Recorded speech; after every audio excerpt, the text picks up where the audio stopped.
गरीब कुटुंबातून आलो होतो. वडील जेल डिपार्टमेंटला शिपाई या पदावर होते नोकरीला आणि खाणारी 10 तोंड अशा पद्धतीने आमचं लाईफ होतं. त्याच्यामुळे घरची परिस्थिती हलाखीची होती आणि हलाखीची परिस्थिती असल्यामुळे मला लहानपणापासूनच कष्ट करण्याची सवय लागली की जसं की मी शाळेमध्ये असताना देखील मी जॉब म्हणजे पेपर टाकणे. मला आठवतं मी ठाण्याला असताना पहाटे 5 वाजता उठून लोकांच्या घरी वाड्यामध्ये बागेमध्ये फुलं तोडत असे आणि ते फुलं मी मंदिरामध्ये जाऊन विकत असे. त्यातनं त्यावेळेस मला 2 रुपये मिळत होते आणि ते 2 रुपये मी माझ्या शैक्षणिक कार्यासाठी मी त्याचा वापर करत असे. असं मी पुढे शिक्षण होत गेलं आणि 10वी 12वी मी जे उन्हाळ्याची सुट्टी दिवाळीची सुट्टी याच्यामध्ये देखील मी बेकरीमध्ये काम केलेलं आहे. मी चपलेच्या कारखान्यामध्ये मी काम केलेलं आहे. असं करून मी माझं शिक्षण पूर्ण केलं. BCom झाल्यानंतरनं LLBला मी ॲडमिशन घेतली कोल्हापूरला आणि कोल्हापूरला ॲडमिशन घेतल्यानंतरनं वडिलांची ट्रान्सफर संभाजीनगरला झाली. तर वडिलांना ट्रान्सफरमुळे आम्हाला आमचं ॲक्च्युली सांगायचं म्हणजे की पाठीवर बिराड म्हणतात ना तसं पाठीवर बिराड असायचं. कारण वडील जिथे जाणार तिथे आम्ही जाणार. 10वीपर्यंत जवळपास माझ्या 5 शाळा झाल्या आणि कोल्हापूरवरनं जेव्हा संभाजीनगरला बदली झाली मला लॉ पूर्ण करायचं होतं. वडिलांना मी म्हटलं की मला करायचं आहे शिक्षण पूर्ण. वडील म्हटले ठीक आहे करायला हरकत नाही परंतु तुझा खर्च तुलाच करायला लागेल.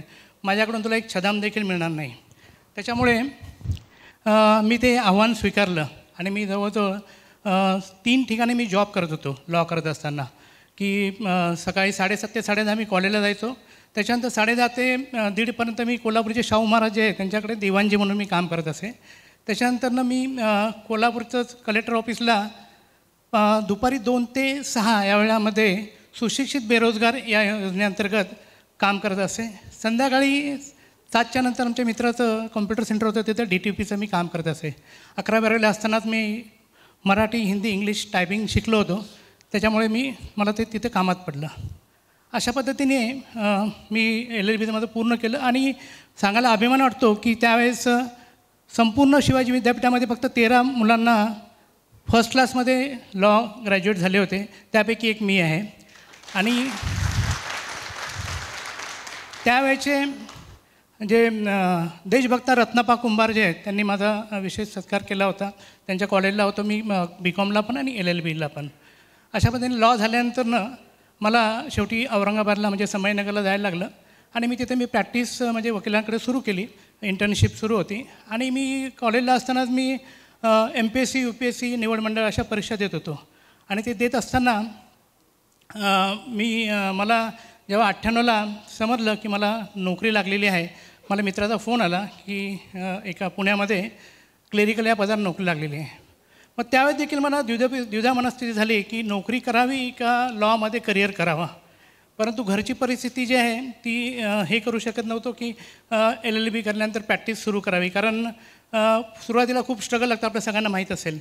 त्याच्यामुळे मी सरकारी नोकरी लागली आहे तर ती स्वीकारावी संधी घ्यावी आणि पुढे मग आपल्या आयुष्यामध्ये आपल्याला काय करता येईल का आपण बघावं म्हणून मी नोकरी स्वीकारली आणि मग मी पुढे नोकरी करत राहिलो. मला एक विचारायचा प्रश्न यापैकी किती जण आपल्यापैकी सरकारी नोकरीदार आहेत? यस बऱ्या मॅक्झिमम दिसतात आहे. आणि सरकारी नोकरदार म्हणजे सगळ्यांना माहिती आहे 1 तारखेला पगार जमा होतो आणि 4-5 तारखेला पगार संपतो आणि अशा पद्धतीने मग नंतर आपला महिनाभर आपल्याला तोंड असून आपल्याला बसायला लागतं किंवा मग आपले मित्रमंडळी उसनवारी कर्ज असं आपलं जीवन आपलं असतं.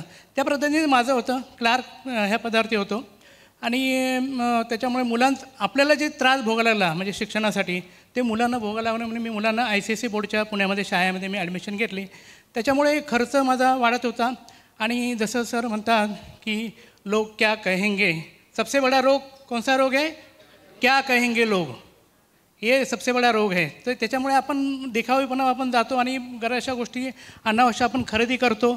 आपल्याला नेटवर्थ आपल्याला माहीत नसतं काही नसतं आणि अशा पद्धतीने आणि विशेष म्हणजे सरकार जसं मॅडमनी सांगितलं की आपण सरकारी नोकर म्हणजे काय सरकारचे जावई. तर सरकारचे जावई म्हटल्यावरती सगळ्यांना माहिती आहे की बँका आणि क्रेडिट कार्ड कंपन्या आपल्याला लोन द्यायला आणि क्रेडिट कार्ड द्यायला तयार असतात. तर अशा पद्धतीने 4-5 मी क्रेडिट कार्ड घेतलेले होते आणि ते घेतल्यानंतर बघितलं की एक संपलं की दुसरं म्हणजे दुसरं असं चालूच होतं की एक आपण होतो एक खड्डा खणल्यानंतर दुसरा त्या बुजव्यासाठी दुसरा अशा पद्धतीने लाईव्ह सुरू होतं.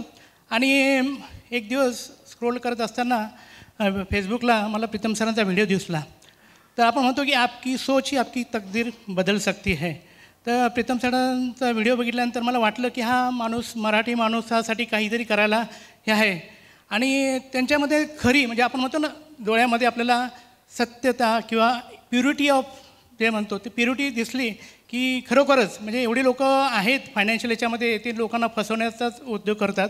आणि एक व्यक्ती आहे की जे त्यांना मिळाल्यानंतर देखील ते गप न राहता इतरांना देखील कसं मिळावं मराठी विशेषतः मराठी लोकांना यासाठी त्यांनी प्रयत्न करत होते. त्यामुळे मी फायनान्शियल प्लॅनिंग मेंबरशिप घेतली. फायनान्शियल प्लॅनिंग जेव्हा केली जसं आज नेटवर्कचं आपण बघितलं त्या जेव्हा मी पहिल्यांदा माझं नेटवर्कचं मी जेव्हा कॅल्क्युलेशन केलं तेव्हा माझं डोळे अक्षरशः उघडले खाडकन आणि आरसा दाखवण्याचं काम सरांनी केलं. आणि मला खूप मोठा धक्का बसला की आपण काय कुठल्या याच्यावरती आहे. आणि मग सरांची मी कम्युनिटी जॉईन केली. नंतर डायमंड मेंबरशिप घेतली. डायमंड मेंबरशिप घेतल्यानंतर सर आपल्याला नेहमी म्हणतात की ज्ञान ही कौशल्य जी आपली खरी संपत्ती आहे. सगळ्यांना मान्य आहे ना कौशल्य आपल्यामध्ये जेवढे कौशल्य असेल ते कौशल्य जर का आपण शिकलो तर आपण त्याचा उपयोग करून घेऊ शकतो आपल्या लाईफमध्ये. आणि तुम्हाला सांगायला आश्चर्य वाटतं की जवळपास 80% लोक जे आहेत ना ते फक्त एकाच उत्पन्नाच्या सोर्सवरती आयुष्य पूर्ण घालवतात. आणि त्यांच्या आयुष्यामध्ये कधीच मग फायनान्शियल फ्रीडम ही म्हणजे संकल्पना नसतेच. जवळपास फायनान्शियल फ्रीडम काय माहीत नसतं. दररोजचा गुजारा कसा होतो एवढंच आपण बघतो. तसं माझं झालं. वयाच्या 51 वर्षी आता माझं आहे. तर 48 वर्षामध्ये मला प्रीतम सर भेटले आणि माझी म्हणजे पुढची प्रवास सुरू झाला. मग डायमंड मेंबरशिप घेतले. डायमंड मेंबरशिप घेतल्यानंतर मला बऱ्याचशा गोष्टी सरांकडून शिकायला मिळाल्या. जसं की यूट्यूबचं मी स्वतः चॅनल सुरू केलं. फेसबुक इंस्टाग्राम पेजेस आणि बरेचसे जे आता विकास सरांनी परवा जे शिकवलं ChatGPT वगैरे आपण ह्या त्या गोष्टी आम्हाला तिथं त्या शिकायला मिळाल्या. आणि AI काय पॉवर आहे आणि याच्यामध्ये आता काय पॉवर आहे हे त्यामध्ये समजलं. आणि आत्ता मी तुम्हाला सांगतो आम्हाला जसं मराठीमध्ये म्हणतो की लात मारेल तिथं पाणी काढेल तसं मी आता एक वाक्य म्हणू शकतो की जिथं मी हात घालेल तिथं पैसा काढेल हे. आणि हा कॉन्फिडन्स आहे तो प्रीतम सरांमुळे आलेला आहे. कारण मला यामध्ये तेवढं स्किल निर्माण झालेलं आहे ना तर मला एका पगारावरती फक्त आता अवलंबून राहायची गरज नाही आहे. हे मी गेल्या 2 वर्षामध्ये मी अनुभव घेतलेलं आहे. आणि दुसरं म्हणजे मला महत्त्वाची गोष्ट मी तर शेअर करू शकतो की प्रीतम सरांमुळे मी माझं पुस्तक मी स्वतःचं लिहिलं. आमचे हॅपी थॉटचे सरश्री म्हणतात की हर सीन नेक्स्ट सीन की तयारी आहे. हर सीन नेक्स्ट सीन की तयारी म्हणजे काय की मी कॉलेजला असताना मी माझा त्या 3 ठिकाणी नोकरी करून जो पगार मिळत होता त्यातला निम्मा पगार मी पुस्तक खरेदी करून मी पुस्तक वाचत होतो. म्हणजे एक टाईम उपाशी राहायचो पण पुस्तकं माझी मी घेत होतो. आणि त्या पद्धतीने मी माझं शिक्षण पण केलं आणि वाचनाची मला आवड होती आणि ते माझ्या लिखाणामध्ये पण आलं. परंतु कधी मी पुस्तक लिहील स्वतः हे कधी आयुष्यात कधी मी म्हणजे इमॅजिन पण केलेलं नव्हतं. ते प्रीतम सरांचं ज्या मी त्या डायमंड मेंबरशिपमध्ये पुस्तक रायटिंगचं मी बघितलं तर मला वाटलं की आपण लिहू शकतो. मी 1-1.5 महिन्यामध्ये मी काम केलं. स्वतःचं पुस्तक मी लिहिलं आणि ते पुस्तक मी माझ्या मराठी हिंदी इंग्लिश असं पेपरबॅक स्वरूपात मी लिहिलं. त्याच्यानंतर मला वाटलं की हे पुस्तक मी लोकांच्या हातात द्यायला पाहिजे प्रत्यक्ष. त्यामुळे आता पेपरबॅक स्वरूपात देखील माझं पुस्तक मराठी हिंदी इंग्लिशमध्ये उपलब्ध आहे. आणि जवळजवळ 600च्या वर माझे पुस्तकं जे आहेत ते मी विक्री झालेली आहे. त्याच्यापासून माझी रॉयल्टी इन्कम माझं सुरू झालेलं आहे.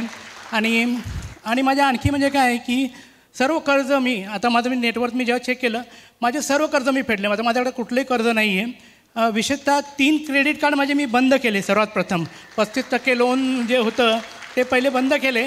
त्याच्यानंतर बाकी आता म्हणजे मी इव्हन होमलोन देखील माझं क्लिअर. माझ्याकडे आता कुठलंच लोन नाही. आणि माझी ड्रीम कार देखील मी मागच्याच वर्षी डिसेंबरमध्ये मी खरेदी केली. तर ही माझ्यासाठी खूप मोठी अचिव्हमेंट आहे. आणि माझ्या ह्या कौशल्याने मला हे आर्थिक स्वातंत्र्य आता दिलेलं आहे असं मला वाटतं. आणि मला निश्चित खात्री आहे की ह्या हॉलमध्ये बसलेले जेवढे पण लोक आहेत जेवढे पण तुम्ही लीडर्स आहेत तेवढे प्रत्येक जणामध्ये कुठलं ना कुठलं तरी कौशल्य आहे. फक्त त्याला बाहेर काढण्याचं काम प्रीतम सर करतात. म्हणजे जे डायमंड जे आहे आपण एक साधे दगड होतो त्यातनं आपल्याला काचेपासून आपल्याला सरांनी डायमंड बनवलेलं आहे. ते कशामुळे की आपल्यामध्ये ऑलरेडी आहेत कौशल्य, फक्त त्याला बाहेर काढायचं काम जे प्रीतम सर करतात आहे. आणि मला निश्चित खात्री आहे की प्रत्येकामध्ये लेखक, प्रत्येकामध्ये कलाकार, प्रत्येकामध्ये आर्टिस्ट आणि कोणी ना कोणी छुपलेला आहे, तो निश्चितच ह्या कम्युनिटीसोबत राहिल्याने बाहेर येणार आहे.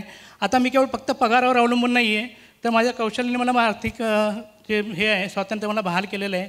आणि दुसरी गोष्ट म्हणजे आता मला मुलांचं भविष्य माझं निश्चितच सुरक्षित आहे. जे मला आता 51 वर्षामध्ये 50मध्ये आपल्याला जे कळतं आहे ते मुलांना आता 20मध्ये 18 वर्षामध्ये त्यांना कळतं आहे. तर ही खूप मोठी अचिव्हमेंट आहेत माझ्यासाठी. आणि काही आता हे मी सांगितले सगळं ॲमेझॉन, फ्लिपकार्ट, नोशन प्रेस अशा याच्यावरती माझे बुक्स अवेलेबल आहे. आणि सरांचं एक मला वाक्य आवडलं होतं की फक्त तुम्ही तुमची आवड काय आहे, ती आवड आणि आवड प्लस लोकांची गरज काय आहे, लोकांना तुम्ही कशाप्रकारे मदत करू शकता, त्या मदत करण्याचं तुमचं कौशल्य ओळखा आणि त्याच्यामध्ये तुम्ही काम करा. तर म्हणजे ह्या दोन्ही गोष्टी आहेत की फक्त नुसतं पैसाच कमवायचं नाही, तर लोकांना देखील आपल्या याच्यापासून काहीतरी मदत मिळाली पाहिजे आणि ती आवड शोधून मग आपली मानसिकता आपण पुढे वाढवतो. ह्या प्रकारे मी सर्व माझे जे काही सोशल मीडिया आहेत त्याच्यामध्ये मास्टरी प्राप्त केली आहे. डिजिटल सामग्री ज्या आहेत ह्या सगळे कौशल्य मी प्राप्त केलेले आहे. आणि वेबिनार पण सरांनी मला घ्यायला शिकवलं.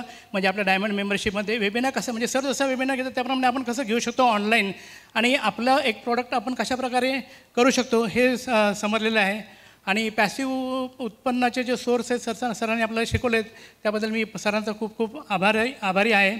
आणि नोकरीमध्ये देखील काही मला शिक्षणाची आवड होती. जवळपास 20च्या वरती मी कोर्सेस केलेले आहेत, त्याचे मला सर्टिफिकेट मिळालेले आहेत. आणि पुस्तक माझे 3 प्रकाशित झालेले आहेत. धन्यवाद त्याबद्दल. आणि विशेष एक शेवटचं मी तुम्हाला सांगू इच्छितो की माझी सेकंड पुस्तकाची आवृत्ती जी मी पहिल्या वेळेस मी इथे नव्हतो, नाशिकमध्ये होतो, तर सेकंड पुस्तकाची आवृत्ती मी प्रीतम सरांच्या हस्तेच माझ्या पुस्तकाचं प्रकाशन केलेलं आहे. तर मला ती खूप मोठी सन्मानाची गोष्ट होती की जे आपण लिहिलं, ज्यांच्यामुळे लिहिलं त्यांच्या हस्ते पुस्तकाचं प्रकाशन हवं, तर त्यांच्या हस्ते करण्याची मला संधी मिळाली. त्याबद्दल देखील मी सरांना खूप अभिनंदन आणि आभार व्यक्त करतो. आणि शेवटचं एक वाक्य सांगेल मी, फक्त एकच वाक्य की सरसरीजी नेहमी म्हणतात की आपके पास सोफा सेट नहीं होगा तो भी चलेगा, आपके घर में डिनर सेट नहीं होगा तो भी चलेगा, मगर आपका माइंड सेट होना चाहिए. आणि प्रीतम पाटील सर आणि कम्युनिटी आणि आपलं डेली फायनान्शियल प्रॅक्टिस हे आपलं माइंड सेट करण्याचं काम करतात. सकाळी उठल्यापासून आपलं माइंड सेट होतं, त्याच्यामुळे आपलं हे माइंड सेट आता फायनान्शियल फ्रीडम प्राप्त करण्यासाठी झालेलं आहे, सर्वांचं झालेलं आहे. आणि ह्यासाठी PGV टीमला, प्रीतम सरांना मी खूप धन्यवाद देतो. धन्यवाद.